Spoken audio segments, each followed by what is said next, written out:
Alhamdulillah wa ala Rasulillah wa ala alihi wa sahbihi wa man wala.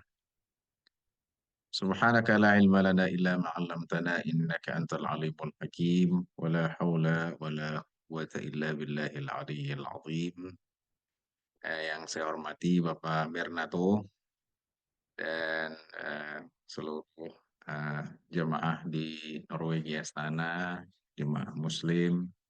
Semoga dalam keadaan sehat walafiat dan diberikan kelancaran dalam segala urusan. Jazakumullah khairan atas undangannya untuk bisa mengisi di kajian Kamis ini, ya, Kamis ya, kajian yang insya Allah bermanfaat bagi kita semua. Alhamdulillah, wassalatu wassalamu ala Rasulillah. Tentunya profil sudah disampaikan ya, mungkin oleh Ibu Lia atau yang lainnya. Jadi memang ini pertama kali saya ke Belanda ya. Dulu biasanya saya ke Australia, nggak setiap tahun juga. Tapi lumayan 2009, 2010, 2012, 2015, 2019, 2020 hampir. Tapi karena udah keluar visanya, tapi karena corona jadi nggak jadi. Padahal itu hanya seminggu saja dari visa keluar. Alhamdulillah, Al-Muhim kita bisa bersilaturahim walaupun jarak nggak tahu dari Belanda ke Norwegia berapa jam. Yang penting kita bisa bertatap muka melalui media online ini. Dengan media online kita bisa dimudahkan ya untuk bisa mengisi kegiatan-kegiatan kita dengan hal-hal yang bermanfaat insya Allah Subhanahu wa taala. Ya, karena bagaimanapun waktu yang kita miliki ini sangat terbatas dan alhamdulillah dengan adanya fasilitas Zoom, adanya fasilitas online, kita bisa eh, mengadakan kegiatan taklim ya. Dari Indonesia juga bisa Pak Bernato.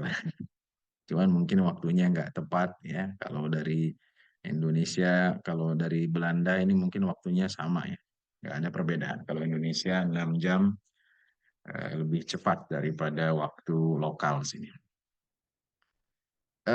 Jadi saya nggak akan sebutin lagi CV saya mungkin sudah disampaikan, jadi saya nggak akan berpanjang dan juga saya lulusan Alhamdulillah, kemudian sedikit saja lulusan eh, Darussalam Ciamis dan pendidikan tinggi saya di Al-Azhar tahun 2003 jurusan hadis, kemudian 2006 di Maroko ya, jurusan studi Quran dan S3 saya di Indonesia di Bogor, Ibnu Khaldun, jurusan Pendidikan Islam 2014.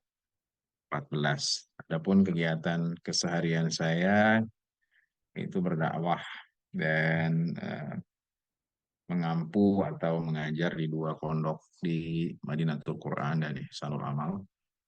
Itu saja, jadi saya sekarang tidak ngedosen lagi.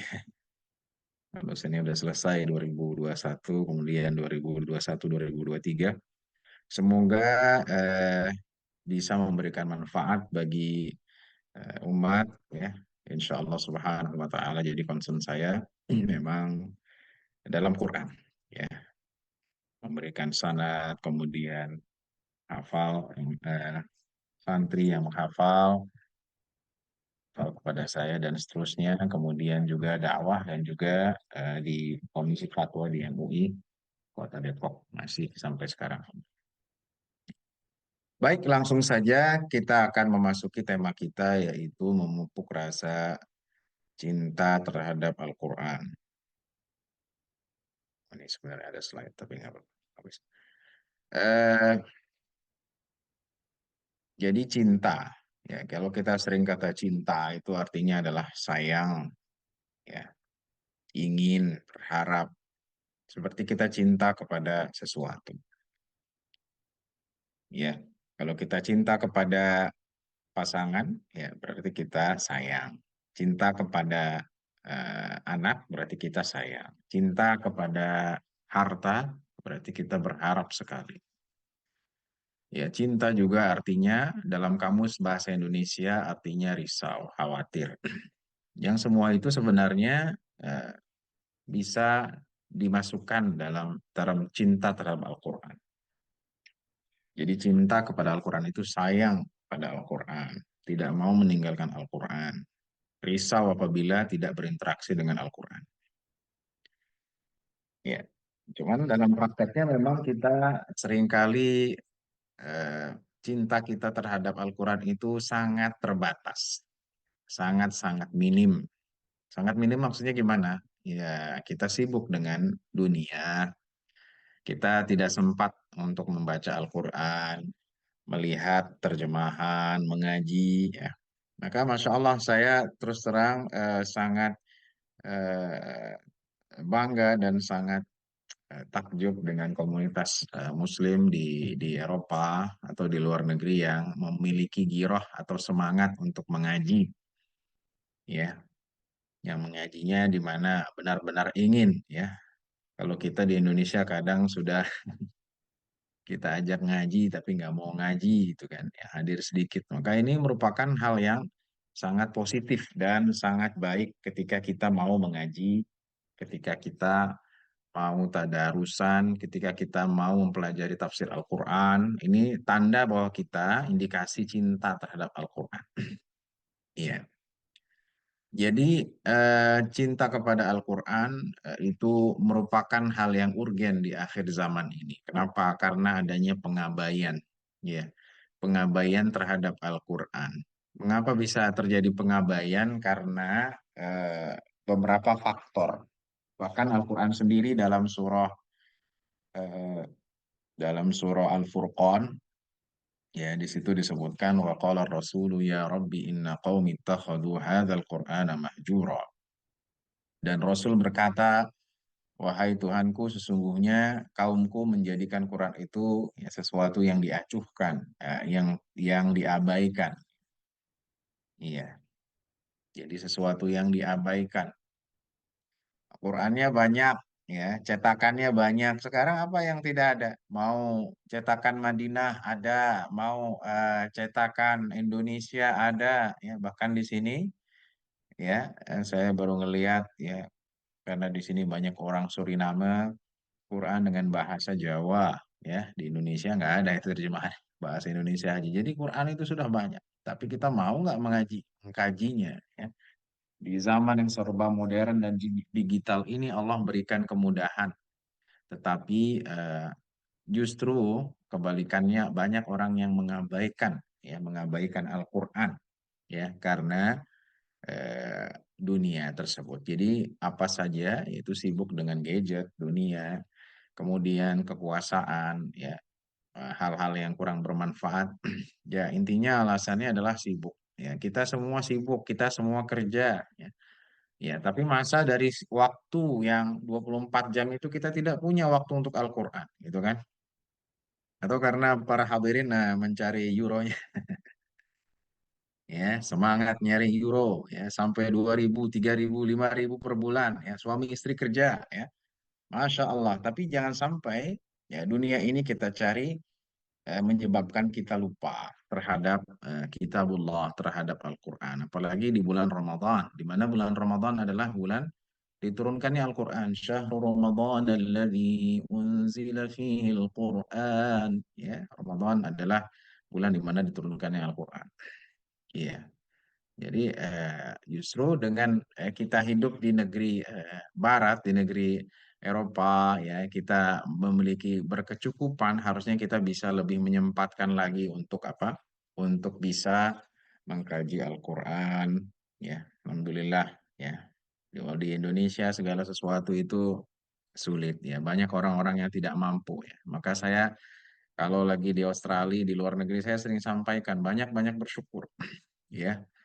Jadi walaupun di negeri kufar atau di negeri yang non muslim tapi hidupnya enak, ya, semua berkecukupan. Di kita itu Masya Allah, ya, untuk beli bahan pangan saja susah, beli beras saja naik, ya, belum lagi cabai naik, semua naik, ya.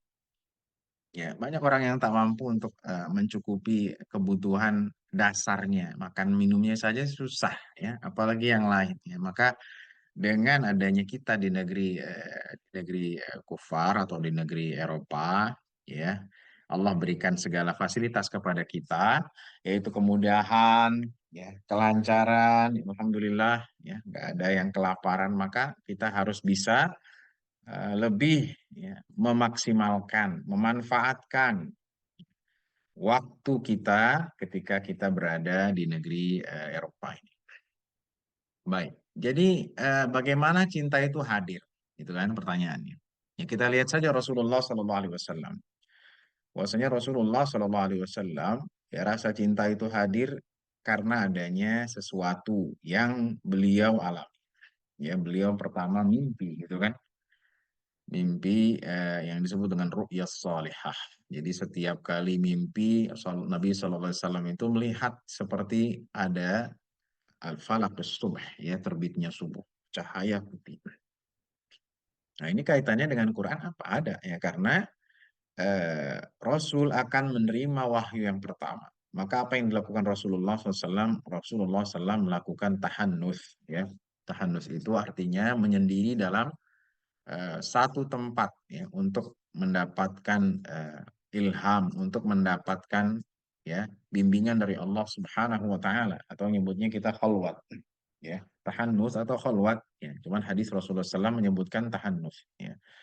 Bahkan Rasulullah SAW sampai eh, berbekal, ya. Jadi di sini ada namanya persiapan, ada namanya keinginan. Nah, kalau kita mau mencintai Al-Quran, kita juga harus siap, ya, harus ada kemauan. Kemauan itu apa? Ya, persiapan. Kalau ngaji, misalnya datangnya duluan, nah itu sudah ada niat, ya, ada kemauan. Kalau ngaji, bawa Quran. Kalau ngaji, ya sudah siap, ya. Juznya berapa, surahnya apa, itu namanya kesiapan. Ya. Demikian juga Rasulullah SAW tidak ujuk-ujuk datang wahyu kepadanya di rumah, tidak. Subhanallah. Jadi Rasulullah SAW mencari tempat, ya, dan juga Shallallahu Alaihi Wasallam ingin benar-benar berkhalwat menyendiri untuk mendapatkan bimbingan dari Allah Subhanahu Wa Taala. Demikian juga kita. Jadi jangan kita sibuk dengan dunia, lupa untuk mengaji, dan kita menganggap bahwa ngaji itu ya udahlah sampingan aja. Ini salah, ya. Kalau ada waktu ngaji, kalau nggak ada waktu nggak ngaji. Nggak. Jangan demikian. Jadi memang harus ada kemauan, ada persiapan, ada yang namanya jadwal, ya. Jadi kalau Bapak Ibu sekalian sekarang di Norwegia ada jadwalnya, baca Quran misalnya pagi hari minimal setengah juz, ya, siang hari setengah juz, atau setelah taraweh seperempat atau setengah juz, harus ada yang namanya jadwal. Ya, itulah bentuk dari kemauan, ya, kesungguh-sungguhan untuk bisa menjadi pencinta Al-Quran. Ya. Mengapa harus mencintai Quran? Nah, ini. Karena dalam perkataan Ibnu Mas'ud disebutkan, barang siapa yang ingin mengetahui seseorang mencintai Allah dan Rasulnya, maka hendaklah ia melihat dirinya. Apabila mencintai Al-Quran, maka ia mencintai Allah dan Rasulnya. Jadi kita sebagai umat Islam ini, saya bilang, saya cinta Allah dan Rasulnya. Wah, pokoknya cinta, ya. Bagaimana cintanya, kata Ibnu Mas'ud? Kalau ente, kata Ibnu Mas'ud, mau tahu ente cinta Allah dan Rasulnya, lihat diri ente dengan Al-Quran. Ya, kalau dia mencintai Al-Quran, maka dia telah cinta kepada Allah dan Rasulnya. Ya, itulah pentingnya kita bukan hanya punya KTP Islam, ya. Kita punya KTP Islam, tulisan KTP Islam, ya, agama Islam, sampai seumur hidup, ya. Jadi kita bangga dengan KTP, tapi kita tidak mengaplikasikan, ya, bahwa kita dalam KTP kita disebutkan sampai mati kita Islam. Tapi apakah kita mencintai Al-Quran? Kan begitu. Karena mencintai Al-Quran, kata Ibnu Mas'ud, berarti kita mencintai Allah dan Rasulnya. Tapi kalau kita tidak mencintai Al-Quran, boro-boro megang Al-Quran, boro-boro baca Al-Quran, berarti kita tidak mencintai Allah dan Rasulnya. Jadi ini akan mengapa, atau jawaban mengapa kita harus mencintai Al-Quran, ya. Dan karena Al-Quran adalah kalamullah, ya, kalamullah, ya, firman Allah Subhanahu wa taala yang tidak pernah berubah dari zaman Nabi Muhammad SAW sampai sekarang, tidak ada perubahan, ya. La ya'tihil batilu min baini yadayhi wala min khalfih tanzilum min hakimin hamid. Satu-satunya kitab yang ada di muka bumi ini yang tidak mengalami distorsi dan perubahan hanya Al-Quran. Semua buku itu mengalami perubahan, ya. Kita belajar sejarah aja dirubah berapa kali, ya kan? Buku ini revisi 90, 2000, 2005, tapi Al-Quran tidak pernah direvisi, tidak pernah, ya. Disalin iya dengan cara yang lebih modern, tetapi isinya sama. Allah Subhanahu wa taala, ya, menurunkan Al-Quran sebagai kitab yang terjaga dari kesalahan. Kalau kita menyadari bahwa Al-Quran ini adalah kitab yang terjaga dari kesalahan dan isinya adalah bimbingan dan petunjuk, mengapa kita menjauh? Mengapa kita tidak mencintainya? Kan begitu. Sedangkan kitab-kitab lain ini bisa terjadi distorsi, perubahan, ya, adanya kesalahan, adanya penyimpangan bahkan, ya. Tapi Al-Quran tidak demikian. Ya. Allah Subhanahu wa taala kemudian memerintahkan Nabi untuk membaca Al-Qur'an. Iqra bismi rabbikal ladzi khalaq, Tidak ada khalaqal lagi kajian. insana min 'alaq, Iqra Tidak wa ada lagi rabbukal. kajian. Ya, jadi di sini yang diperintahkan yang dibaca itu Al-Qur'an.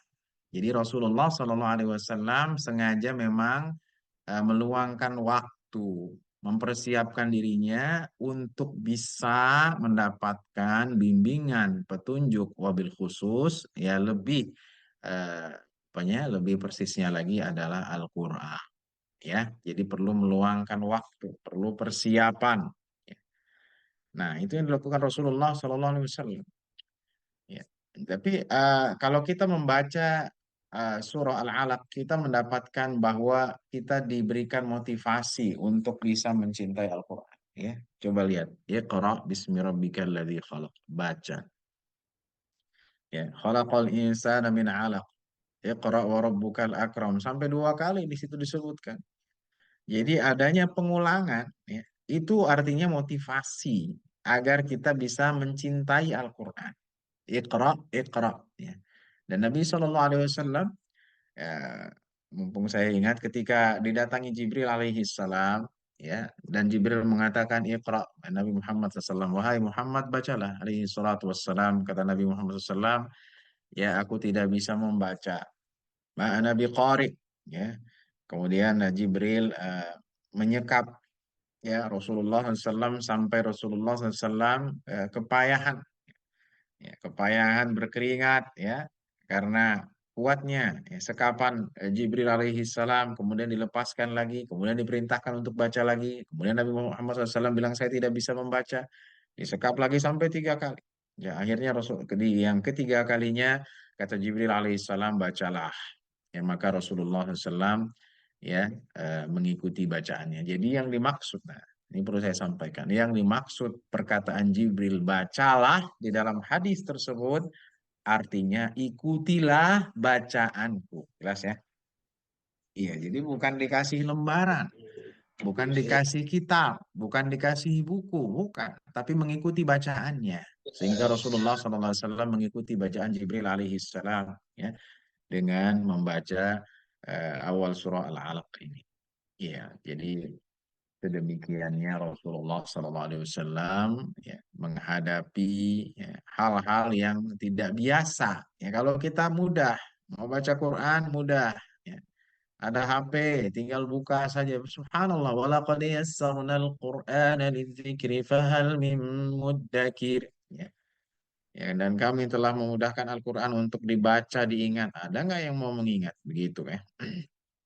Kalau dulu kita eh, dulu ini kalau orang sering bilang dulu berarti sudah tua, ya.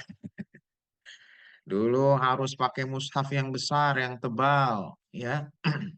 Kemudian dibikin Quran satu per satu, per juz. Sekarang dengan HP saja sudah ada Quran. Ya, mau mushaf mana aja ada, mau qori mana aja ada, mau riwayat mana aja ada. Ya, tinggal kitanya mau atau tidak. Ya. Jadi ini yang harus kita perhatikan bersama. Allah memberikan banyak kemudahan agar kita bisa mencintai Al-Quran. Kalau kita tidak mencintai Al-Quran, maka apa yang kita cintai? Apakah kita mencintai kitab lain? Tentu tidak. Al-Quran yang kita cintai sebagai ya, pedoman bagi kita sebagai umat Islam, ya, yang kita baca dan kita mengerti, ya, mempelajarinya. Baik. Jadi tahapannya apa saja? Tahapannya yang pertama tentunya membaca. Nah, ini tahapan yang basic. Utlu ma uhiya ilaika minal kitabi wa aqimis shalah. Bacalah yang telah diwahyukan kepadamu. Jadi awalnya memang membaca. Ya, ya. Jadi membaca ini bagaimana? Ada yang tanya kepada saya, bacanya keras atau sedang atau apa kedengaran sama kita ya? Bebas, semuanya bisa. Ya, kalau saya perhatikan ada yang membacanya keras, tapi kalau di masjid sini ada yang membacanya dia dengar oleh telinganya saja, orang lain tidak dengar. Itu semuanya betul, ya. Yang jelas lidah kita, mulut kita membaca Al-Qur'an. Itu tahapan yang pertama, ya.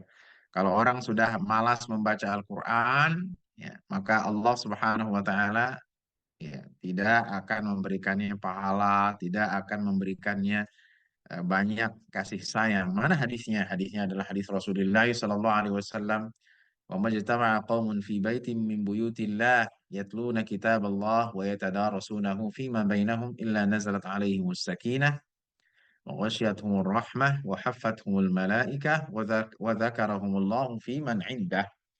Tidak ada satu kaum yang berkumpul baca Al-Quran dan bertadarus. Nah, ini sekarang tadarusnya pakai Zoom, ya. Mau pakai apa? Pakai Zoom bisa, pakai Google Meet bisa, pakai WA bisa, pakai Telegram bisa. Subhanallah, ya. Ya, walaupun tidak berkumpul di tempat yang sama, kata Rasulullah SAW, kalau di masjid ini, kalau di masjid, nazarat alaihimus sakinah, akan datang ketenangan, ya, kemudian wa ghasyiyatuhumur rahmah, akan datang kasih sayang Allah, wa humul malaikah, dikelilingi oleh para malaikat tuh. Jadi kalau kita lagi ngumpul di masjid, baca Quran, ya, saya nggak tahu di sana masjidnya seperti apa. Ya, tapi pengalaman saya di sini banyak masjid, masjid Maroko, masjid Indonesia, masjid Suriname, ya. Di sini sebenarnya masjid bukan masjid orang Indonesia. Ada orang Indonesia tapi pengurusnya orang Suriname, ada orang Maroko, jamaahnya banyak, Middle East banyak, ya. Jadi kalau kita berkumpul dalam masjid, ya, dan membaca kitabullah, kemudian saling bertadarus, itu akan mendapatkan ketenangan, ya, akan mendapatkan kasih sayang. Nah, ini sebagai apa peringatan bagi kita. Mungkin kita di sehari-hari kadang nggak tenang nih. Kenapa nggak tenang, ya? Gajinya kan gede di Eropa, ya. Fasilitas semua ada, ya. Banyak kemudahan, ya, internet cepat, apalagi ya tempat tinggal oke. Jangan-jangan saya kurang baca Quran, kan begitu. Karena dalam hadis jelas ada isyarat, ya. Kalau orang yang tadarus, kalau orang yang baca Quran, apalagi di masjid, nazalat alaihimus sakinah, ya, itu akan mendapatkan ketenangan. Ya, jadi ketenangan itu hadirin semua ya, tidak berkaitan dengan duniawi saja, tetapi berkaitan dengan ukhrawi. Gitu kan. Orang Barat kan begitu. Ya, mereka mencari tentang Islam. Kenapa? Ya, mereka tidak punya agama. Ya, mungkin sama juga di Norwegia. Di sini banyak gereja-gereja yang dijual gitu ya. Waktu saya ke Australia juga 15 tahun yang lalu atau beberapa tahun yang lalu banyak yang ditutup. Cuman kalau di Australia masih ada ya. Yang mereka orang-orang yang apa beragama dengan menjalan agama, tapi banyak yang dijual. Ngapa? Karena mereka sehingga mereka hidup dengan dunia tapi hati mereka itu kering, kering, ya. Mereka akhirnya mencari Islam, mencari yang namanya agama. Akhirnya mereka memutuskan masuk Islam. Jadi perkembangan umat Islam di Eropa, ya, di Australia, di Amerika itu sangat besar. Ya, waktu saya ke Australia tahun 2009, masjid itu masih sedikit sekali, bisa dihitung. Terakhir 2019 masjidnya banyak. Ada Masjid Indonesia. Masjid Indonesia ada berapa? ada tiga, ya. Ada yang masjid yang paling lama, kemudian ada yang punyanya Iqra, ada lagi yang punyanya Surau, ya banyak. Kemudian Libanis juga banyak, Masjid IPB juga banyak.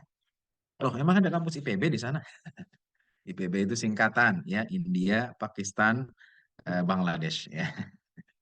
Ya, jadi kita harus bisa membaca Al-Quran, ya, wabil khusus menghatamkan Al-Quran, Bapak Ibu sekalian, ya, karena Rasulullah SAW sunnahnya adalah menghatamkan Al-Quran sekali atau dua kali, sebagaimana diceritakan oleh sahabat, ya, radhiyallahu anhum. Rasulullah SAW, ya, murojaah, membaca Al-Quran, ya, Rasul aja murojaah sama siapa, sama Jibril alaihissalam. Dan di Ramadan terakhir Rasulullah SAW murojaah dua kali hatam, ya.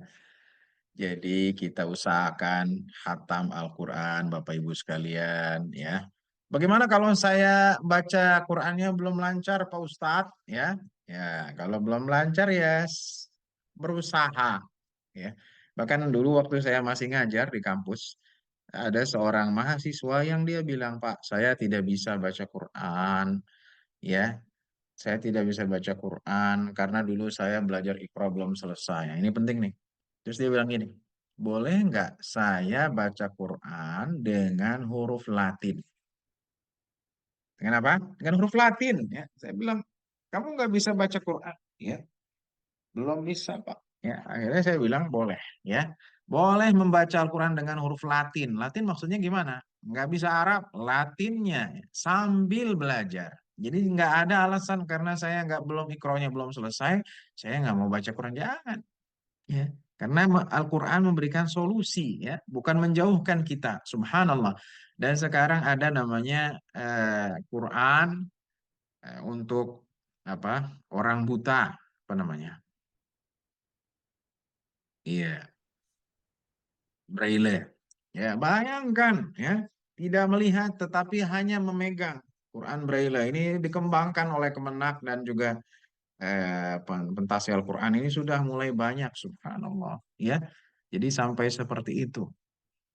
Ya, jadi Al-Quran, Quran Braille ini dikembangkan, ternyata subhanallah, Allah memberikan kemudahan. Ya, kalau kita mau, ya pasti bisa. Apalagi kita bisa membaca, bisa melihat. Ya, kalau kita belum bisa membaca Al-Quran Arabnya, baca Latinnya.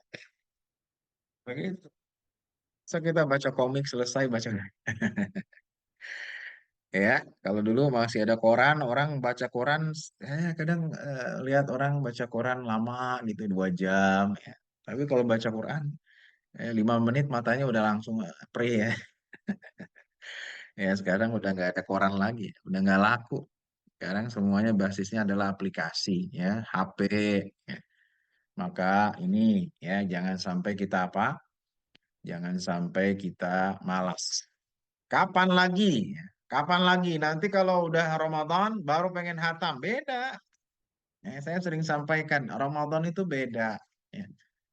Satu kebaikan di dalamnya itu berlipat-lipat kali, tidak ada di bulan lainnya. Ya, jadi kalau kita membaca Al-Quran, kata Rasulullah SAW, ya, man qara'a harfan minal Quran falahu hasanah wal hasanatu bi asyri amsalih. Ya. Kalau membaca satu huruf dalam Quran dapat satu kebaikan. Satu kebaikan itu nilainya adalah 10 kali. Gitu. Itu umum. Tetapi kalau bulan Ramadan akan dilipat gandakan lagi, Bapak Ibu sekalian. Ya. Nah, ini mindset ini yang mungkin apa ya? Kita masih kadang bahkan kemarin ada yang cerita di sini, ya, orang Suriname, ya, pengalaman dia, ya, bahwa ini untuk ibroh saja. Jadi orang Suriname ternyata di sana mereka tidak seperti Indonesia, ya, bahkan tidak di dimotivasi untuk belajar agama, ya. Banyak di antara mereka, beliau bilang sendiri, ya, bahwa generasi mudanya itu bahkan tidak mau, ya, diajak ke masjid, nggak mau. Baru kalau sudah 40 tahun, 50 tahun baru memikirkan tentang religion. Oh, saya baru tahu, ya.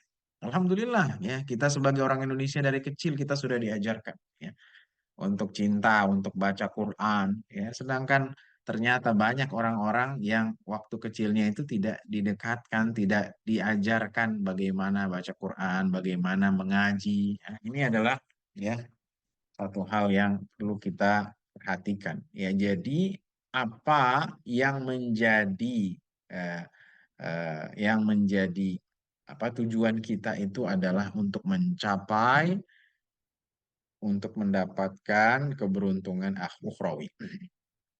Ya, jadi ini bukan berarti kalau saya kerja di luar negeri, saya akan mendapatkan uang yang banyak. Saya akan bisa bangun rumah lagi, bisa beli mobil baru. Ya, itu ya memang. Ya, tetapi lebih dari itu ketika kita bisa membaca Al-Quran, menghatamkan Al-Quran, itu jauh lebih besar, ya. Jauh lebih besar. Dan itu merupakan tanda bahwa kita bersungguh-sungguh ingin mencintai Al-Quran. Simple, ya. Saya sering ulangi. Kalau kita beragama, sebagai orang yang beragama, yang kita cari apa? Yang kita cari kan pahala, gitu. Dan pahala itu adalah sesuatu yang abstrak. Nggak bisa dicairkan, ya, ke mesin ATM, ya. Atau ditransfer pahalanya berapa, bro? Pahalanya 2 M, 2 million ya euro, gitu kan.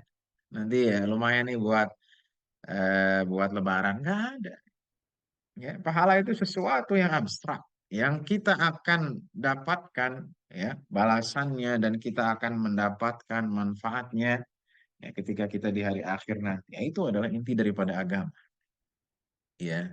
Maka ketika kita membaca Al-Quran, ya jangan kita punya anggapan, oh kalau saya baca Quran, ini persepsi yang salah ya. Saya harus dapat uang. Jangan. Ya. Walaupun Allah Subhanahu Wa Taala bilang orang yang bertakwa kepada Allah ya akan Allah kasih jalan keluar dan Allah akan berikan rizki dari jalan yang dia tidak sangka-sangka ya. Jadi membaca Al-Quran ini tahapan yang pertama. Yang kedua adalah ini ya eh, mengiramakan. Jadi usahakan baca Quran itu dengan irama. Itu bukan kata saya, kata Rasulullah SAW. Laisa minna man lam yataghanna bil Quran. Bukan termasuk umatku yang tidak melanggamkan. Ya, dia harus ada iramanya kalau bisa. Ya, ya makanya antusias jamaah itu ya, luar biasa. Subhanallah. Ya, tahadus bin ni'mah saja, alhamdulillah. Ya,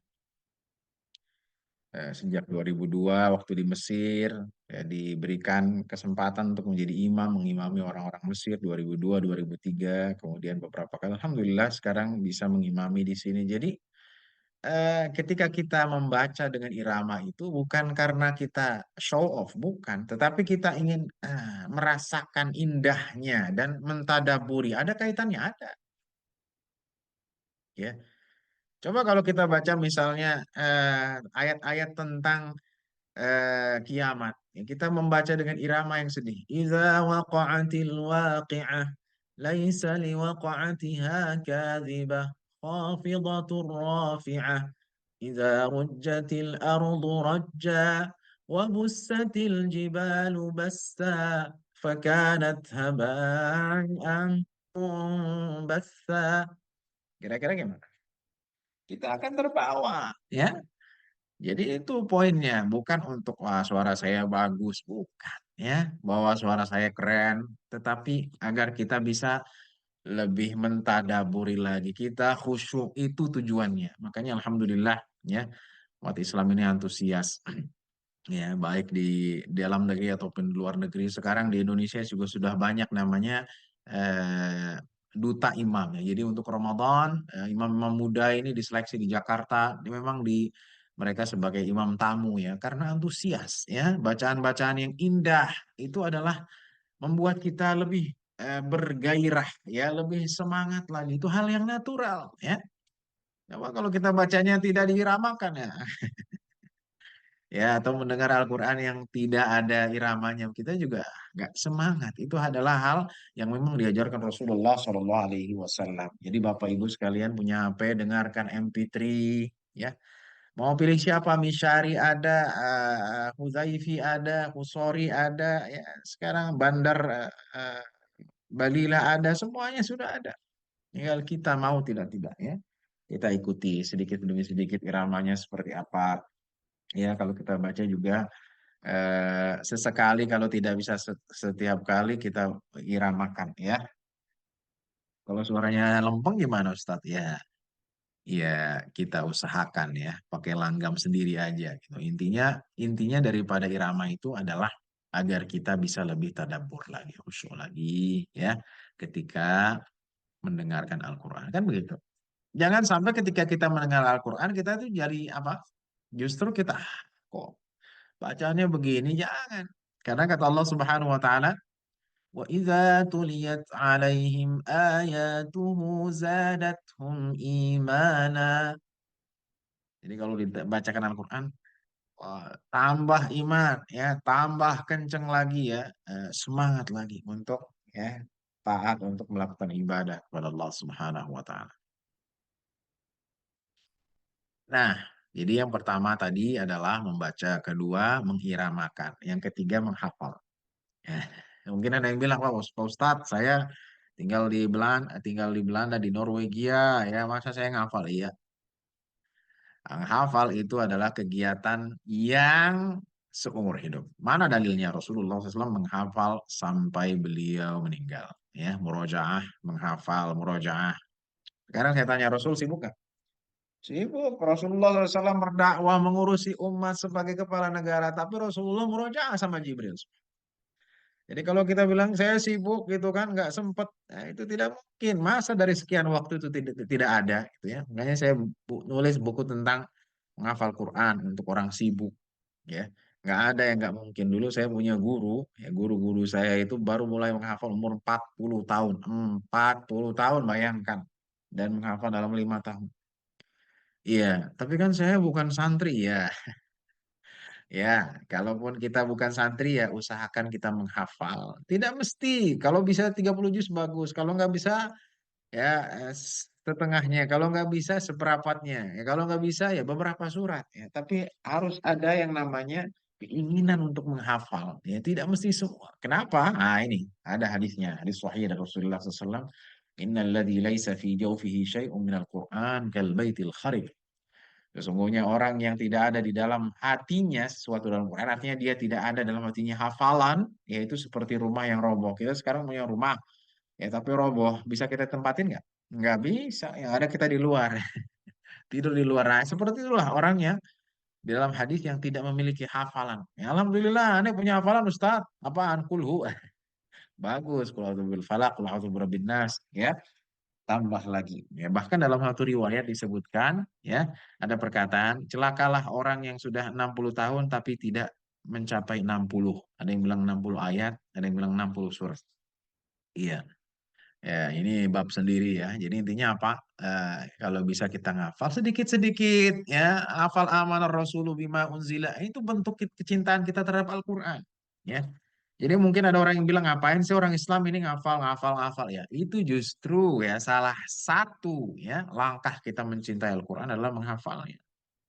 Gitu ya. Ya kalau kita orang sibuk, orang kantoran, ya hafal amanah Rasulullah unzila ilaihi min rabbil alamin, hafal Al-Waqiah, hafal Yasin, nanti ngafal Ar-Rahman ya. Nggak mesti semua, ngafal apa lagi? Dikit sedikit ya. Punya target, pokoknya Ramadan 2024 di Norwegia ini saya insya Allah hafal ya. Saya hafal apa? Hafal 30 juz, Masya Allah. Ya. Wah, ente hebat banget ya, aneh bisa 30 juz. Ya. Kok bisa setiap hari aneh baca Qul huwallah 3 kali? Karena kata Rasulullah SAW, Qul huwallah sepertiga Al-Quran. Ya. Sama dengan sepertiga Al-Quran. Jadi baca 3 kali, hatam gitu ya. Ya, jadi maksud saya kita harus punya target. Ramadan ini saya insya Allah hafal tabarak. Bagus. Atau misalnya kalau setiap hari Jumat kita baca Al-Kahfi, insya Allah saya akan hafal surah Al-Kahfi. Begitu. Nggak bisa semuanya, setengahnya. Ya, nggak bisa setengahnya. 2 lembar. Gitu ya. Kayaknya saya sampaikan bahwa menghafal Al-Quran itu harus ada target. Ya, jadi Bapak Ibu sekalian, berapapun umurnya, nggak masalah. Yang penting targetnya, gitu ya. Mau ngafal 30 juz, targetnya adalah 6 tahun bisa. Apalagi hanya beberapa surat bisa. Ramadan ini Saya mau ngatamin sekalian ngafal satu lembar tapi mungkin kuat ya udah satu lembar Al-Kahfi. Tahun depan satu lembar ya. Tiba-tiba 3 tahun Al-Kahfi mungkin ya di luar kepala di dalam hati. Subhanallah. Ya, jadi itu bukti kita cinta terhadap Al-Quran. Iya, itu yang ketiga, yang keempat adalah mempelajarinya ya. Ya, bagaimana caranya membaca tafsirnya, memahami ayat per ayatnya, mengikuti kajian-kajian tafsir offline dan online ya. Saya nggak tahu di sana gimana ya. Jadi kalau ada pengajian kita ikut ya. Nah, itu mempelajari Al-Quran ya. Tidak hanya sebatas bacaan dan hafalan, tapi juga dalam level tadabbur. Ya, afala yatadabbaruna al-Qur'an walau kana min 'indi ghairillahi lawajadu fihi ikhtilafan katsira. Itu kan? Apakah mereka tidak mentadabbur Al-Quran? Kalau Al-Quran bukan dari sisi Allah Subhanahu wa taala, pastilah mereka akan mendapatkan banyak perbedaan ya di dalam Al-Quran. Jadi mentadabbur paling enggak. Paling enggak apa? Paling tidak kita mentadaburi, memahami yang kita apa, yang kita baca deh. Ya, Al-Fatihah lah. Ya. Mungkin nanti bikin pengajian tentang tafsir Al-Fatihah ini penting ya. Kita ketika kita baca Al-Fatihah kita paham, mengerti dari mulai Bismillahirrahmanirrahim, yaitu pujian kepada Allah Subhanahu wa taala, menyebut nama Allah yang Maha Pengasih dan Penyayang, Ar-Rahmanir Rahim ya. Sama Bismillahirrahmanirrahim. Alhamdulillahirabbil alamin. Segala puji bagi Allah ya. Ar-Rahmanir Rahim, Tuhan semesta alam Ar-Rahman. Diulangi sifat tadi. Malik Yaumiddin ya. Ditadaburi yang memiliki hari pembalasan. Bagaimana tadabbur? Iya karena Abu dua iya karena stain kepada mulah kami menyembah dan kepada mulah kami meminta ya. Jadi meminta itu hanya kepada Allah Subhanahu wa taala. Itu kita tadabburi. Ihdinas siratal mustaqim, tunjuki kami jalan yang lurus gitu ya. Karena tidak sedikit orang-orang yang dulunya di Indonesia bagus, tapi ketika di luar negeri nggak sedikit ya, baik di Australia ataupun dimanapun ya, banyak cerita ya, waktu masih muda datang ke negeri barat ya karena lingkungannya kanan kiri bar, akhirnya ikut bar ya, mabok-mabok ya. Udah, padahal dulu di Indonesianya sering ngaji banyak godaannya ya. Belum lagi yang terkena godaan dengan pergaulan, ya sudah punya istri selingkuh dengan orang bule dan seterusnya, ya. Jadi apa? Jadi kalau kita apa tidak menguatkan diri kita, mobil khusus di negeri yang bukan Muslim banyak godaan, ya kita akan terbawa. Maka kita harus ya apa ketika kita baca Al-Quran, ihdinas siratal mustaqim, kita benar-benar ya Allah berikan saya tuh petunjuk jalan yang lurus. Saya tinggal bukan di negeri yang banyak muslimin ya. Orang-orang membuka aurat ya apalagi kalau musim panas. Untung saya kesini lagi musim dingin ya. Alhamdulillah ya. Banyak orang yang minum minuman ya, banyak orang yang tidak sholat ya. Banyak orang yang lupa kepada Allah Subhanahu wa taala ya, maka dengan tadabur ini ya, bisa kita apa menghindari ya kita ingat ya ketika kita baca Al-Quran ketika kita mempelajari isi Al-Quran kita semakin takut pada Allah Subhanahu Wa Taala dan kemudian terakhir adalah mengamalkannya ya iya mengamalkan itu eh simpel apalagi di negeri non Muslim yaitu apa menjaga sholat lima waktu gitu ya. Itu karena banyak orang-orang kita ya, di luar negeri, bukan orang kita saja, orang Muslim ketika di luar negeri lupa dia, ya, nggak mau sholat yang penting kerja kerja kerja, menghindari maksiat, ya, itu minum minuman keras, makan makanan yang haram, ya, judi, zina, itu kan, dan mendidik keluarga secara Islami, simple, ya. Jadi nggak macam yang banyak nggak ya. Pengajian itu sudah mengamalkan Al-Quran. Ya Bapak Ibu sekalian menjaga sholat lima waktu ya. Apalagi di negeri non Muslim itu udah luar biasa. Menghindari maksiat kanan kiri bar ya, pergaulan perempuan, nah, ini dan itu luar biasa ya. Nggak makan makanan yang haram dan mendidik keluarga secara Islami diajarin, diajak ke masjid, diajarin Al-Quran. Kalau ada sekolah Islam masukin sekolah Islam itu sudah ya merupakan pengamalan terhadap Al-Quran gitu ya. Ya, jadi mengamalkan itu eh, perlu yang namanya perjuangan, ya, dan perlu adanya kesadaran, motivasi dari diri kita atau dari orang terdekat kita. Nah, semua ini berproses, ya. Proses, nggak ada yang instan. Membaca berproses, kemudian mengiramakannya juga berproses. Ya walaupun ini tidak semua bisa ya, tapi kita yang ketiga tadi apa? Menghafalnya juga berproses, mentadaburnya juga berproses, mengamalkan juga berproses. Tidak ada yang instan, ya. Tidak ada yang instan, ya. Karena kita semua adalah makhluk yang Allah ciptakan dengan atwara. Semalam saya sampaikan di sini, waqad khalaqakum atwara, dan Dia telah menciptakan kalian ya atwara dengan beberapa tahap. Jadi hidup kita itu bertahap. Nggak ada orang tiba-tiba lahir ke dunia dia sudah hafal Al-Quran gitu, nggak ada. Ya, tiba-tiba dia menjadi orang yang pintar, nggak ada. Semua itu proses. Ya, saya belum bisa baca Quran sekarang, ya udah belajar sedikit, sedikit, sedikit. Ya, saya baru mau menghafal Quran, belajar sedikit, sedikit, sedikit. Ya, sampai kapan kita demikian? Sampai mati. Ya, jadi kita belajar itu berproses, mengamalkan itu berproses. Ya, tidak ada yang instan. Ya, kalau instan banyak. Ya. Tapi kalau sesuatu achievement itu butuh proses, tidak bisa tiba-tiba ada. Ya, jadi Al-Quran ini sebagai sumber pengetahuan, sebagai ah, sebagai apa? Kitab yang di dalamnya ma farratna fil kitabi min syai'. Kami tidak meninggalkan sesuatu di dalam Al-Quran. Jadi Al-Quran isinya itu banyak sekali pengetahuan, ya wawasan.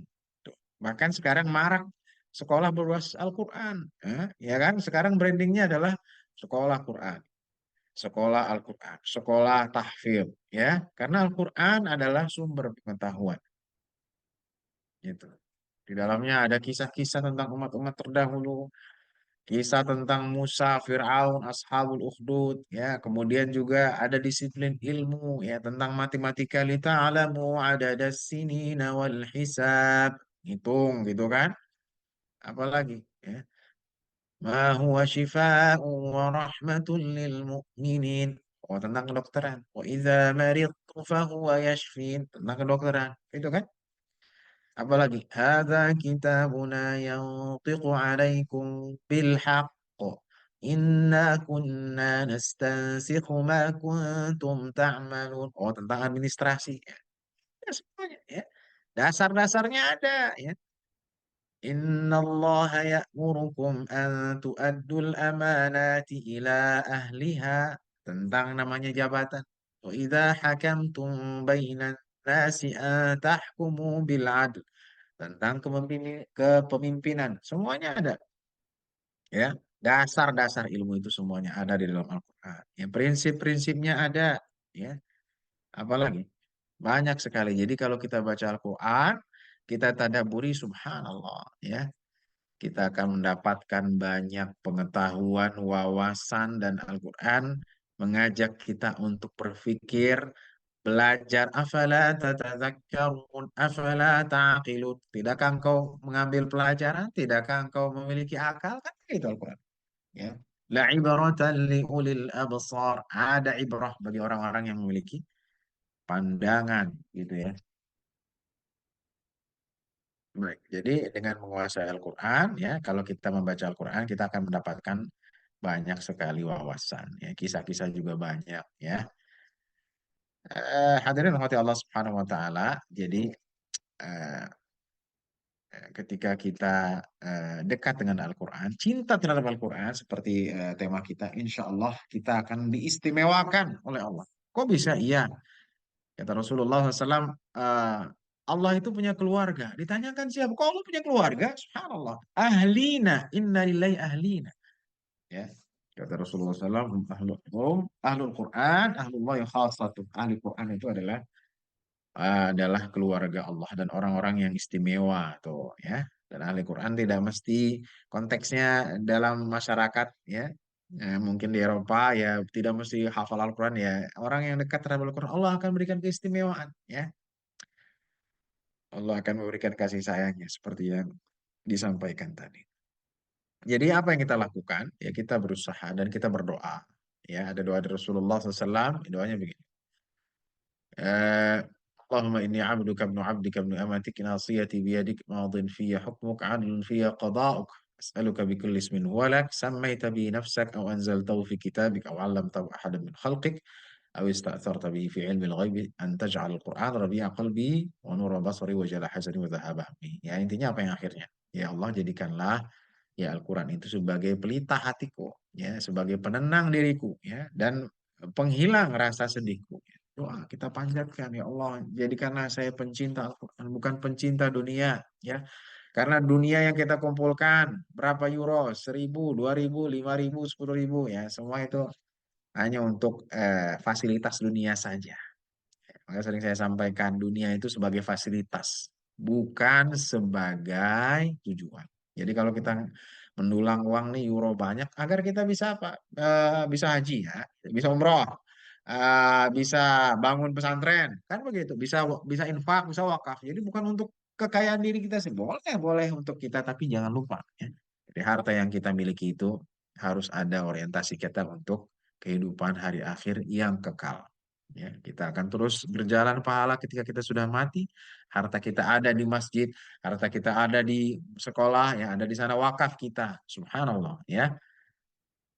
Jadi ini yang bisa kita pahami dari kajian pas 4 menit lagi. Intinya adalah nanti mungkin saat tanya jawab ya, biar nggak ngantuk, ya biar lebih hidup. Intinya adalah mencintai Al-Quran itu prinsipnya adalah mudah, ya. Mau atau tidak, ya. Mau atau tidak, siap atau tidak. Itu semua fasilitas sudah ada. Kemudian prinsip mencintai Al-Quran itu apa? Mau meluangkan atau tidak. Kadang kita bilang sibuk ini, sibuk itu. Padahal ada waktu ya. Masa kita dari waktu 24 jam itu nggak ada ya. Ya, kemudian yang ketiga adalah dengan adanya banyak media ya di zaman sekarang baik itu HP, tablet ini sebenarnya memudahkan kita untuk bisa berinteraksi lagi dengan Al-Quran ya. Ada Zoom seperti ini juga bisa kajian kan itu. Sudah banyak sekarang jalan. Ya, coba bayangkan kalau harus datengin dari Indonesia. Tapi dengan Zoom ini alhamdulillah ya. Paling nggak ada yang mengingatkan kita, mengingatkan saya dan kita semua ya. Semoga kita menjadi pencinta Al-Quran dan kita bisa menghatamkan Al-Quran ya. Kalau bisa sekali, kalau bisa 2 kali ya. Dan kita bisa mentadaburinya, mempelajarinya dan mengamalkannya. Amin ya rabbal alamin. Wassallallahu ala nabiyina Muhammadin wa ala alihi wa sahbihi wasallam. Baik, saya serahkan kembali kepada Pak Bernato. Mungkin Jazakallah ada yang ingin khair. bertanya. Terima kasih Ustadz. Menarik sekali kajian tentang cinta terhadap Al-Quran. 30 menit ke depan, insya Allah kita akan sesi tanya jawab. Sudah ada lihat ada yang mulai mengisi chat. Langsung saja ya, Ustadz, ya.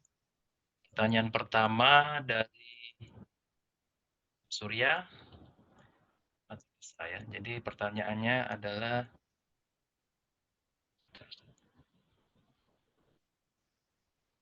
kalau wanita berhalangan Ya, mengganti pahala membaca mushaf Al-Quran. baik. Saya jawab langsung ya, mungkin nanti ada pertanyaan. Untuk membaca Al-Quran, bagi orang yang halangan, iya, itu yang disepakati ulama adalah larangan memegang mushafnya, ya. Dan di zaman sekarang kita tidak berpatok dengan mushaf. Ini namanya HP, aplikasi. Yang dimaksud dengan mushaf itu adalah Quran tok, ya, hanya Quran, lembaran Al-Quran. Itu yang dilarang. Tapi kalau HP atau Quran ada terjemahannya itu tidak termasuk ya di dalam larangan. Ya, jadi sekarang lebih fleksibel. Jadi kalau kita halangan kita masih bisa membaca Al-Quran dari HP atau dari Quran yang ada tulisan Latinnya gitu ya. Sedangkan kalau kita tidak memungkinkan juga misalnya kita nggak megang HP ya, menurut jumhur boleh ya membaca Al-Quran dari apa yang dihafal. Intinya adalah selama itu bukan tulisan Al-Quran saja, Arab, ya, tapi ada terjemahan atau itu di HP, maka ini tidak termasuk yang dilarang. Jelas ya? Baik, ada lagi? Ada Ustadz. Yang kedua adalah ini dari Mbak Ayu. Assalamualaikum Ustadz. Apabila anak baru Waalaikumsalam. bisa Ya, silakan. membaca Quran, apakah ketika dia membacanya harus selalu ditemani atau boleh Hmm. membacanya sendirian karena terkadang waktunya tidak pas dan anak harus menunggu kita untuk membacanya. Iya, jadi untuk anak, ya saya juga punya anak 14 tahun, ya memang anak-anak misalnya anak remaja ini perlu pendampingan, ya. Jadi pendampingan itu sebenarnya tujuannya adalah motivasi, ya. Kalau ditanya harus didampingin ya tidak mesti, ya. Jadi pendampingan itu lebih kepada motivasi, ya, dan kepada apa namanya tasfih kalau ada baca yang salah kita membetulkannya. Tapi kalau anak itu sudah punya kesadaran tinggi, alhamdulillah, ya. Jadi kita nggak perlu awasi terus-menerus. Itu adalah satu hal yang luar biasa yang harus kita apresiasi, ya. Namun tidak sedikit anak-anak itu yang harus temenin, ya. Apalagi banyak anak-anak sekarang butuh banyak di apa di guide oleh orang tuanya. Begitu, intinya tidak perlu harus diawasi terus-menerus. Justru kalau anak ini sudah punya kesadaran, oh tiba-tiba si Ahmad pagi-pagi udah buka mushaf atau buka HP baca Quran, luar biasa, ya. Padahal nggak disuruh oleh abi uminya, oleh bapak ibunya. Itu luar biasa, ya. Baik, jadi intinya tidak perlu ditemani atau diawasi. Yang jelas kita tahu sebagai orang tua ini anak, ya, dia rutin misalnya di pagi hari baca Quran atau sebelum buka baca Quran, ini berarti ada kesadaran, ya. Jadi yang penting itu tadi, ya, memupuk, menimbulkan, ya, membuat kesadaran dari diri sendiri anak. Anak itu sadar mau baca Quran tanpa diusur orang tuanya itu adalah kenikmatan yang besar. Baik, ada lagi? Ya Ustadz, ini saya terima juga dari WhatsApp saya dari anonim. Ada beberapa pertanyaan. Ustadz, yang saya pahami tilawah Al-Quran bagi wanita yang haid itu terlarang. Lantas, bagaimana menjaga giroh tilawah ibadah lainnya agar tidak drop saat haid? Itu masih dengan pertanyaan yang pertama tadi ya. Ya, tadi saya sudah jelaskan, ya. Ya, Ada hadisnya begini, la yaqra'ul Qur'ana junubun wala haid, ya. Tidak boleh baca Quran orang yang junub dan haid, gitu kan. Tapi juga ada hadis Aisyah mengatakan, itu hadis diperselisihkan dalam ulama-ulama hadis, ya. Tidak sedikit yang menganggapnya lemah. Jadi dari dasar hukumnya sih sudah tidak kuat. Sedangkan hadis Aisyah mengatakan Rasulullah SAW itu berzikir, dan zikir itu termasuk di dalamnya Al-Quran. Fi kulli ahyanihi, dalam segala keadaan. Jadi intinya tidak ada larangan. Kalaupun kita masih, waduh, saya kayaknya nggak biasa memegang Quran, ya walaupun ini ada terjemahan, ya paling nggak kita terus membacanya, ya. Jadi sekali lagi, ketika kita dapat sebenarnya bukan berarti kita nggak baca, ya. Justru ulama sepakat kalau misalnya kita membaca dari hafalan kita itu nggak masalah. Yang menjadi masalah kan megangnya saja, gitu, ya. Iya. Jadi tidak ada halangan Ibu, jadi nggak usah ragu apabila lagi sedang dapat tetap membaca Al-Quran, ya. Jangan justru menjauh dari Al-Quran karena di situ menjadi celah untuk setan digoda segala ini. Jadi kita tidak mau mendekatkan diri kepada Allah Subhanahu Wa Taala, tidak berzikir, tidak melantunkan Al-Quran. Ya, jadi intinya boleh. Baik, saya lanjutkan apakah lagi. boleh ini Ya, yang pop up, ya ya? betul. Apakah boleh mendengarkan murotal Al-Quran sambil bekerja? Wah, bagus. Baik, jadi gini. eh, Kata Al-Quran, wa idza quri'al Qur'anu fastami'u lahu wa ansitu la'allakum turhamun. Apabila dibacakan Al-Quran, ya, maka dengarkanlah, ya. Wa ansitu, dan perhatikan, la'allakum turhamun, agar kau mendapatkan rahmat. Gitu, ya. Jadi asalnya kalau Al-Quran itu dilantunkan, itu sebaiknya kita mendengarkannya, gitu. Jadi bukan disambi, begitu. Jadi gini, gini, gini.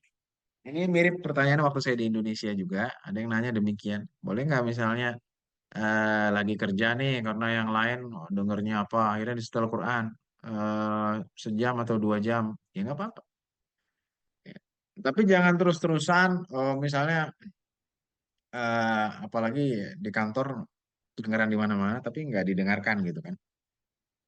Maksudnya gimana? Maksudnya nggak, bukan disimak karena apa? Tujuannya adalah ketika Al-Quran itu dibacakan kita menyimaknya gitu ya. Jadi eh, jadi kalau misalnya sambil bekerja, kira-kira gini deh, kalau kita sambil, saya nggak tahu nih posisi bekerjanya gimana, tapi kalau misalnya kita di depan laptop, kemudian kita mendengar Al-Quran, jadi gini, sekiranya kita masih bisa fokus membagi hati, dan ini yang berat, boleh. Masalahnya kan kita sulit antara kerjaan di depan, di laptop kita, dengan kita sambil misalnya mengulang. Ya kalau misalnya bisa dilakukan demikian nggak masalah. Cuman membaginya seperti apa? Kalau misalnya kita dengarnya sendiri, gitu ya. Intinya apa? Intinya jangan sampai kalau kita menyetel Al-Quran kita abaikan. Kalau kita masih dengar, ya walaupun nggak fokus 100% boleh ya. Tapi kalau misalnya udah, jadi ada orang yang ada nyetel murotalnya kalau mau tidur, iya, saya bilang bagus. Tapi udah tidur, ya 5 jam murotalnya masih jalan. Ya, bos. Oh iya, wah ternyata ditinggal tidur jangan ya, Bapak Ibu sekalian. Jadi kalau kan, oh saya nih nggak tenang nih hatinya mau dengar murotal sebelum tidur, bagus. Nanti kira-kira malam kita bangun matikan Al-Quran gitu. Jadi agar kita tidak termasuk orang yang mengabaikan. Jadi intinya apa? Intinya selama kita hati kita masih bisa mendengar, walaupun fokusnya itu tidak 100% boleh ya. Tapi kalau sekiranya kita sibuk banget nih kerja, apalagi kerjanya ngangkat apa sehingga otak kita tuh nggak bisa dibagi, maka hendaknya dimatikan. Jelas ya? Itu mungkin jawabannya. Kalau misalnya sambil jalan ya boleh ya. Kalau di jalanan ya dengerin orang-orang dengar musik ya itu jelas boleh. Tapi kalau kerja ini yang sulit karena biasanya kerja itu fokus, kecuali memang kerjanya tidak membutuhkan fokus yang banyak, saat itu boleh mendengarkan Al-Quran ya sambil bekerja. Ya. Ada lagi? Ada Ustaz. Bagaimana mengajarkan cinta Al-Quran untuk anak-anak dan sekalian juga metode menghafal apa yang efektif untuk menghafal Al-Quran? Ya berkaitan dua pertanyaan. Iya. Eh, saya kurang tahu kalau di Norwegia, tapi setahu saya di negeri seperti Australia atau di sini, ya biasanya ada sekolah-sekolah Islam gitu kan. Dan biasanya yang ngajar dari Middle East, dari orang-orang Timur Tengah langsung. Metode. Kalau untuk belajar Al-Quran basic, ya jelas kalau dulu kita pakainya Iqra gitu kan. Sekarang ada namanya Umi, ada namanya, apalagi ya. Metodenya banyak lah. Intinya belajar huruf dulu, kemudian menyambung huruf, ya. Ya. Nah, mungkin yang beda itu menghafal. Metode seperti apa menghafal? Baik, ini kalau bikin satu sesi lah lama ya, karena ini berdasarkan pengalaman saya. Makanya saya bikin buku namanya Menjadi Hafiz Mandiri. Ya, ah, metode menghafal ada beberapa ya.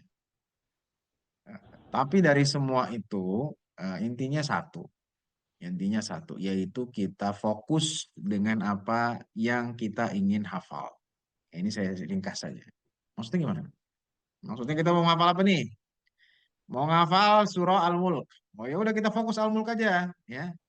Fokus berapa ayat? 2 ayat. Ya udah 2 ayat dulu gitu ya, sampai lancar. Ya, ada yang bilang 10 kali dibaca 20 kali terserah, 100 kali ya. Pokoknya kita fokus di situ.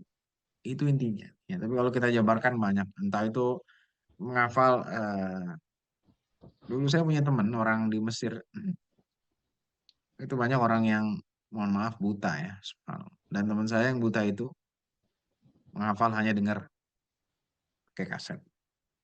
Iya. Jadi kalau orang-orang yang buta, dia menghafal itu dengan mendengar atau dibacakan sama gurunya. Ya kita kan nggak buta, alhamdulillah bisa melihat semua ya. Jadi kita lihat mushaf gitu. Iya, jadi metodenya banyak sih. Tapi dari metode semua metode itu ya, kalau saya pelajari intinya satu, ya kita fokus atau tidak ya, itu satu. Fokus kedua, target kita juga harus realistis. Wah, saya pokoknya hari ini hafal 3 lembar. Padahal kita wah keteteran, kita coba dulu ya, makanya di pondok saya atau yang saya mengajar itu ada namanya tes akselerasi menghafal. Jadi ketahuan dia bisa dalam 20 menit berapa ayat gitu ya. Kita coba dulu nih. Pertama kita ngafal dalam 20 menit berapa bisa? Oh, ternyata cuma 2 ayat. Ya udah. Oh, kita tahu kemampuan kita. Ya udah, sehari saya mampunya 2 ayat. No problem, ya, no problem ya. Nggak masalah. Yang menjadi masalah kita konsisten atau tidak gitu ya. Nah, tuh ya. Tapi kita konsisten ya setiap hari pokoknya 2 ayat. Ya udah. Seayat pun nggak masalah, tapi konsisten ya setiap ayat. Jadi pagi menghafal, sore mengulang. Itu. Kalau pengalaman saya dulu begitu. Atau sebelum tidur mengulang pagi, pokoknya menghafal yang baru ntar mengulang. Ya. Metode mah banyak, ya metode banyak. Ya, dan juga ketika menghafal itu penting juga. Ini karena saya juga selain di pesantren di rumah juga banyak yang setoran. Ya. Tapi bukan setoran euro ya, setoran uang ya, setoran hafalan. Ya dan kebanyakan mereka yang sudah pernah hafal 30 juz ya. Wah, karena mereka hafalannya keteteran gini gini, akhirnya nyetorin lagi ya, ya. Intinya apa? Intinya fokus. Kedua, target. Ketiga, bimbingan. Ya, bimbingan itu sangat-sangat penting. Kalau kita nggak punya motivasi, apalagi anak sekarang, udah nanti hafal lupa. Nggak ada yang bimbing, nggak ada yang memotivasi. Jadi tugas seorang hafid, orang yang hafal Quran, hafid itu adalah memberikan motivasi dan membimbing. Ya, gitu. Jadi di rumah saya kalau Sabtu itu ada banyak ya beberapa yang setoran, ada yang online juga gitu ya. Jadi karena mereka ingin adanya bimbingan gitu ya. Karena kalau sendiri kadang kalau lagi malas, udah nggak mau ngafal lagi. Ini lagi macet nih. Kapan mulai ngafal lagi? Insya Allah tahun depan ya. Lebih baik sedikit-sedikit aja ya. Pak Bernato, sedikit aja 2 ayat, 3 ayat. Tapi konsisten gitu. Setiap minggu ada setorannya 2 ayat. Terus ngulang lagi. Ya, ketimbang, wah, pokoknya harus 1 juz ya. Cuman semangatnya sehari doang. Habis itu ditinggalin itu tidak. Jelas ya?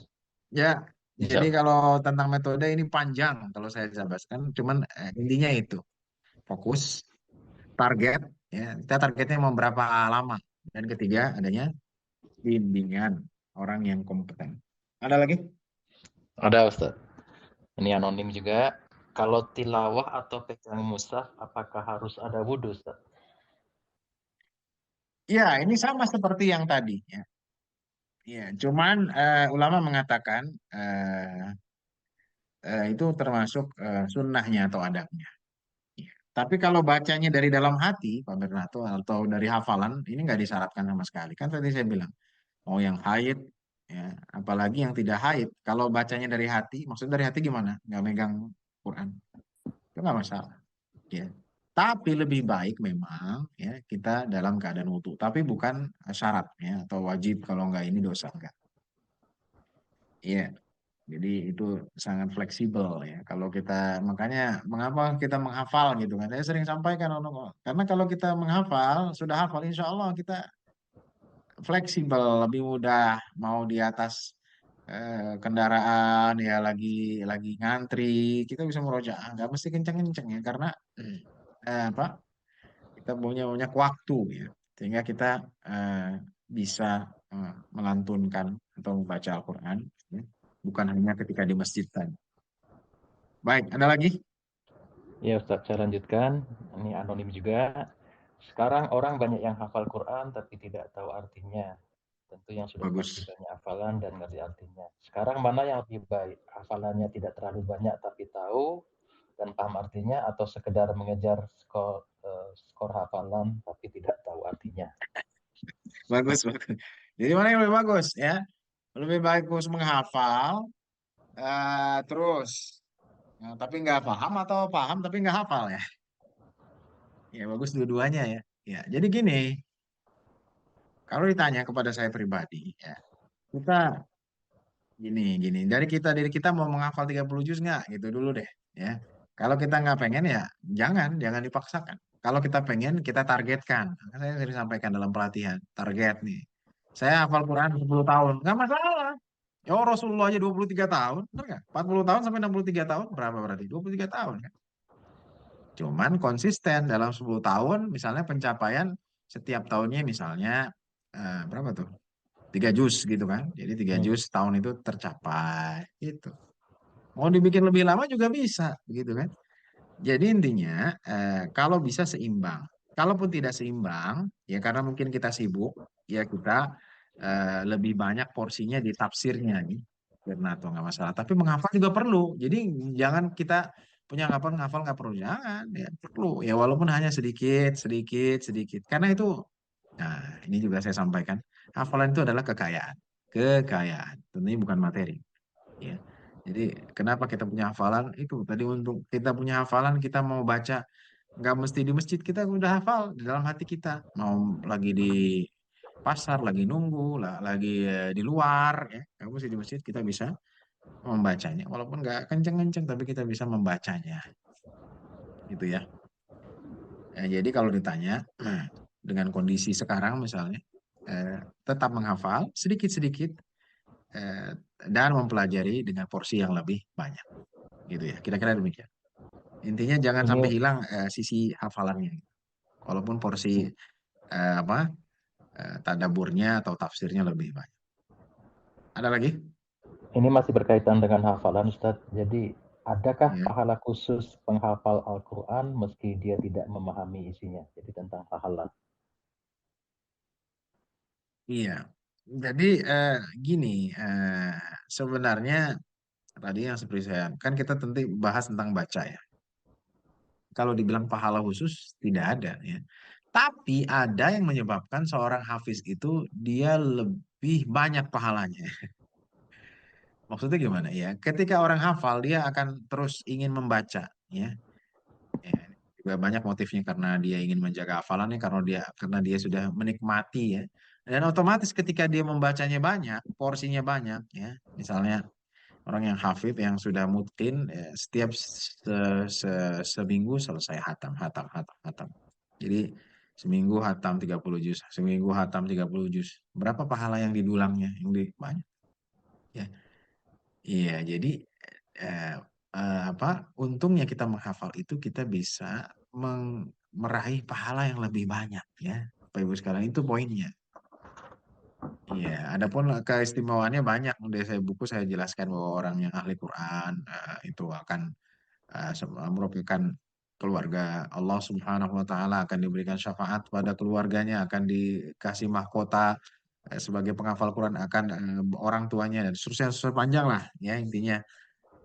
Cuman apakah kaitan hafalan dengan keistimewaan, ada ya. Karena ketika orang hafal otomatis dia ingin membacanya terus, dan ketika membacanya bayangkan kalau setiap seminggu hatam Al-Quran, berapa kebaikan yang didapatkannya gitu ya. Maka ketika itu pahala yang sangat banyak ya, dan apa mendapatkan kebaikan yang sangat banyak gitu. Ada lagi? Ada Ustadz, sebentar. Ini ada yang masuk lagi. Apakah terlarang bagi perempuan membaca Al-Quran dengan suara yang terdengar apabila ada lelaki lain di dalam ruangan? Oh iya, bagus sekali. Ya, ini masalah yang lama ya, yang klasik. Jadi suara perempuan itu adalah aurat ya. Itu harus dijelaskan dulu. Suara itu yang seperti apa ya. Iya, jadi kalau suaranya itu suara rayuan atau suara yang terlalu rendah, ya itu fitnah. Tapi kalau baca Quran itu tidak termasuk fitnah, kecuali memang ya ada gimana itu? Ini kondisional ya. Kalau saya posisinya sebagai guru, ya juga saya mendengar bacaan bukan hanya laki-laki perempuan gitu kan. Nah itu harus ya. Kalau saya nggak dengar saya nggak tahu dong bacaannya gitu ya. Jadi ada saat-saat ya di mana orang itu memang harus mendengar dan itu bukan termasuk aurat. Iya, jadi intinya gimana kalau misalnya ada laki-laki gitu kan, oh, takut nih nanti dia apa jatuh cinta karena suaranya bagus ya. Kalau misalnya ibu merasa, waduh suara saya kayaknya lembut banget nih, ya direndahkan aja sedikit ya. Jadi masalahnya bukan suaranya, tetapi eh, tone suaranya atau bentuk suaranya gitu ya. Kalau suaranya kan masalah. Mungkin orang yang dia eh, lurus ya nggak masalah. Tapi kalau orang yang, aduh, ini suaranya beda ya, kayaknya saya, itu eh, bisa di apa dikecilkan sedikit gitu ya. Adapun suara itu sendiri secara umum itu bukan aurat ya. Suara perempuan, kalau suara perempuan aurat berarti nggak boleh ngomong dong, ya kan? Tetapi bentuk suaranya itu dan cara kita mengeluarkan suara itu, ya. Baik, intinya kalau sekiranya orang tidak apa berpikir macam-macam, kemudian dia bisa menjaga pandangan dan tidak menyebabkannya dia apa ya ada perasaan sesuatu yang di luar daripada Al-Quran, itu tidak apa-apa. Ada lagi? Ini sementara belum ada yang saya terima lagi. Cuman mungkin sambil karena masih ada 10 menit Ustadz, mungkin bisa cerita juga Ustadz karena ini dari CV Ustadz memang Ustadz banyak sekali apa pengalaman berada juga berdakwah di Australia, di New Zealand dan sekarang di mana di Belanda ya Ustadz ya. Menurut pengamatan Iya, Ustadz gimana giroh kawan-kawan atau komunitas eh, eh, di sana selama Ustadz berkecimpung tentang tentang Al-Quran ini membaca, memahami dan iya, tantangannya apa? Mungkin juga sama juga seperti di Norway sebenarnya juga secara umum. baik. Tentunya yang saya amati, semoga ini betul ya. Saya nggak tahu kalau di Norwegia, tapi saya mungkin melihat di tiga negara ini. Jadi pertama tantangannya tentu adalah komunitas. Maksudnya komunitas gimana? Ya perkumpulan gitu ya. Itu tantangannya. Karena banyak orang-orang di negeri, kalau di Indonesia mah banyak ya, majelis taklim ke kanan ke kiri, tinggal milih doang ya. Betul. Pak Bernato mau yang mana ya? Ya mau majelis taklim yang ibu-ibunya pakai baju hijau atau nah kalau di negeri Eropa kan beda. Ya jadi komunitas itu tantangannya. Banyak apa ya orang-orang yang tidak terjaring, tidak terjaring maksudnya gimana? Tidak tersentuh, nggak diajak. Itu tantangannya yang saya lihat itu ya. Jadi karena dia nggak diajak, nggak ke masjid, nggak ikut ngaji, ya udah akhirnya dia tidak memiliki arah ya untuk menjalankan agama dia sebagai muslim ya sebagai muslim itu pengalaman saya satu ya komunitas. Kemudian tantangan selanjutnya adalah apa ya persatuan ya. Nah, jangan disamakan dengan Indonesia ya karena di kita di negeri Eropa ini atau di negeri-negeri minoritas nggak sama dengan Indonesia begitu. Jadi bendera-bendera itu harap jangan tidak terlalu ditampakkan. Kalau di kita kan banyak ini ormas ini ya wajar lah. Di kita kan besar gitu kan. Sedangkan kita di luar negeri, wah ente bukan bukan dari anu, ente bukan ya. Jangan ya tantangannya. Jadi kita harus harus bisa lebih lebih membaur ya. Ya, lebih membaur. Ya, di Indonesia ini kita harus membaur apalagi di negeri yang bukan Muslim ya. Kalau kita masih pokoknya ente bukan termasuk golongan aneh ya. Ini ya, ini tantangannya. Ya, jadi kita harus bisa lebih membaur dan menyatu lah. Itu yang kedua. Kemudian kalau yang saya perhatikan untuk sekolah Islam sudah banyak ya saya kira. Apalagi ya. Yang ketiga yang saya rasa mungkin sifatnya bukan kepada keagamaan ya, itu lebih kepada apa ya, lebih kepada kultur kali ya. Karena kalau saya perhatikan seperti Australia itu generasi-generasi barunya itu sudah nggak bisa bahasa Indonesia lagi, Iya, iya, ya betul. bahasa Inggris sama bahasa Padang. Jadi kalau di Sydney itu 90% orang Padang. Kalau di Kalau sini di orang sini Sunda, di Ustaz. Belanda, kalau di Belanda itu 90% orang Jawa ya. Nggak tahu kalau di Norwegia ya. Iya. Kalau Stavanger Jadi ini Sunda Empire, Ustaz. hah? Banyak Sunda Empire di sini. Oh, Di sudah. Stavanger. Di Stavanger. Sudah Empire, alhamdulillah ya. Alhamdulillah, alhamdulillah. Ya. Nah, ini Ini, ceritanya merata ya penyebaran suku ya. iya. Iya, iya, iya. Ustaz, ini ada dua Jadi lagi, Ustaz. ya Maaf. silakan. Ya, ini satu raise hand. Ustazah Ambu, silakan. Bukan ustazah. Yang Assalamualaikum. guru Kan kita, Ustazah. Ustaz. Iya, Guru kita nih Ustaz, Ustazah. beliau. Senior ini senior. Ustadz, kalau ini tadi kan mengenai bimbingan para penghafal Al-Quran. Apabila Betul. kalau anaknya masih proses belajar sudah 30 juz misalnya, kemudian Betul. dia belum mutkin. Nah, setelah Iya.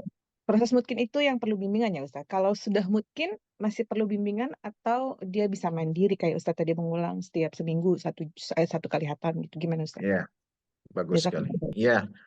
Iya, biasanya ini yang belum mungkin.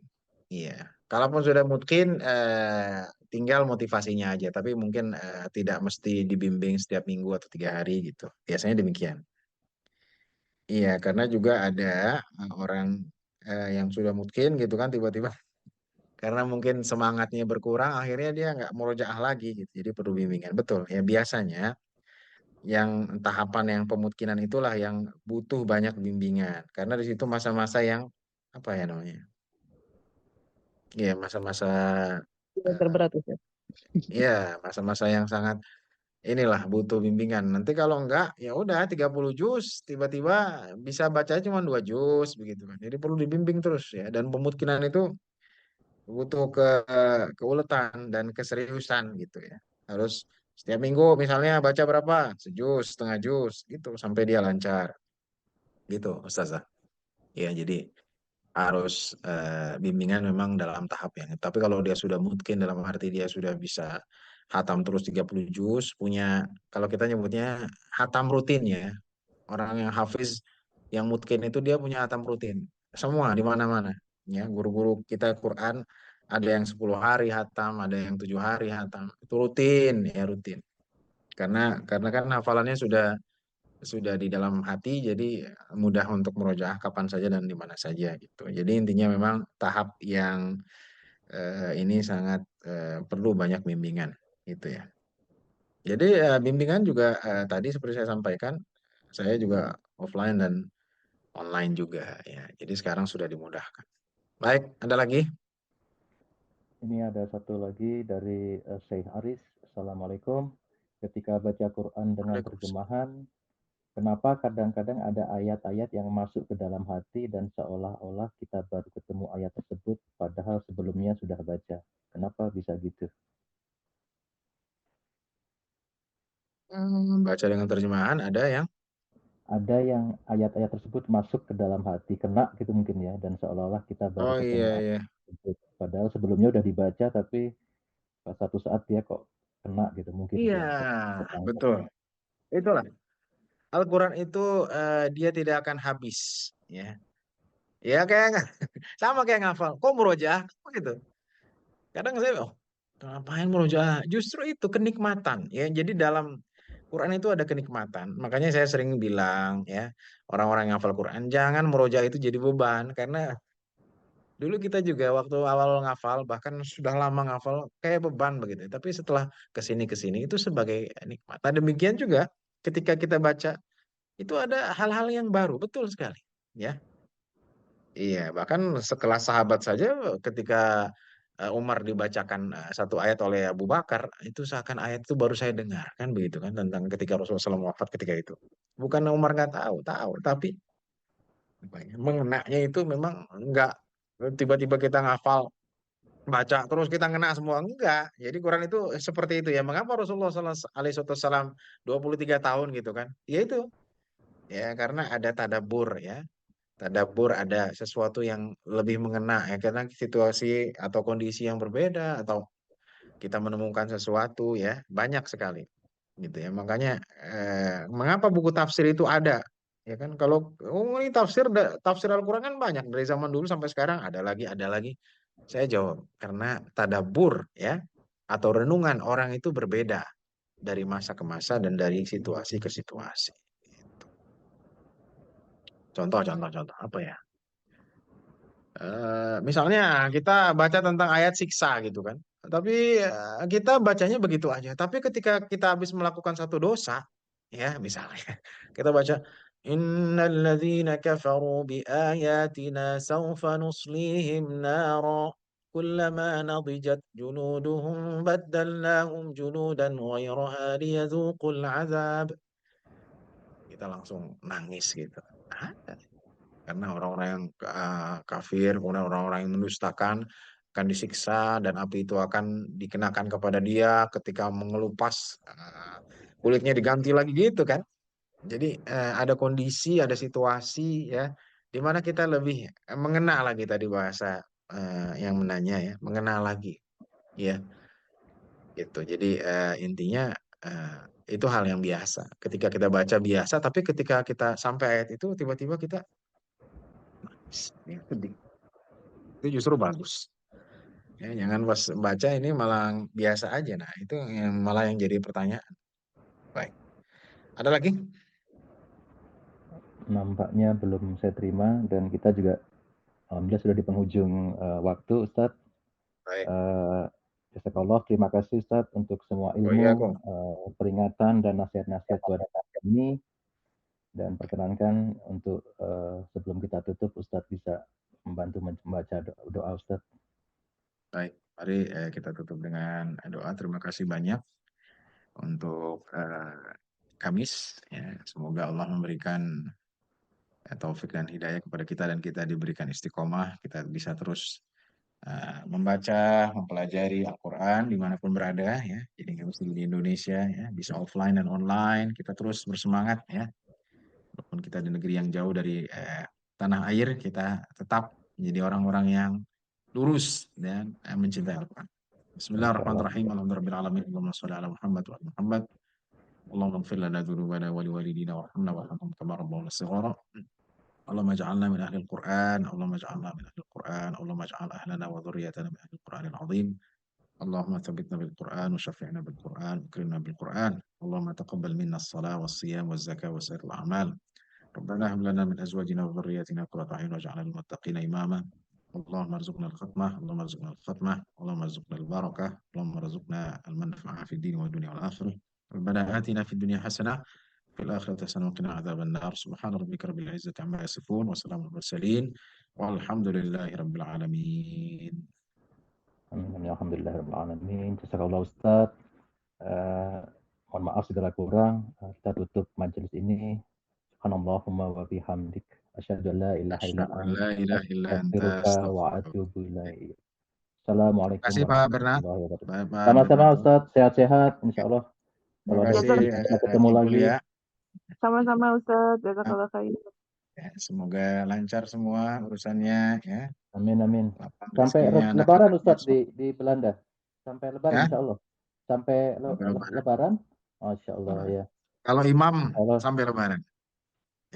Ya, insyaallah Iya, dimudahkan Ustaz. ya, Ya. insyaallah. Karena orang mencari apa ya, suasana, Giroh yang mencari baru ya. bacaan, iya. Bacaan Insyaallah sampai betul. lebaran, bahkan lebih sampai lebaran, nggak tahu Wah, berapa hari alhamdulillah. setelah lebaran. Siapa tahu kita mampir Iya, nyebrang. iya, insyaallah ya. Nggak jauh ya dari sini ya. 1 jam, 1,5 jam ya terbang. Berapa? Ketapang. Oh, harus terbang ya. Iya. Harus terbang. Bisa sih jalan Iya. darat, ini pakai getek.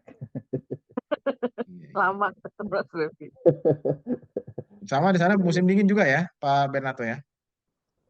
Sedang akhir-akhir ini, jadi tapi masih dingin. Jadi sekarang ini ya 6 sampai 10 derajat lah rata-rata. Mungkin hampir sama ya Ustaz di. Dan kebanyakan orang kita dinas ya, dinas semua ya, kerja. Iya, ada yang sekolah, ada yang kerja, rata-rata kerja Ustaz. Dari perusahaannya ya. Bulia kerja apa di sana Bulia?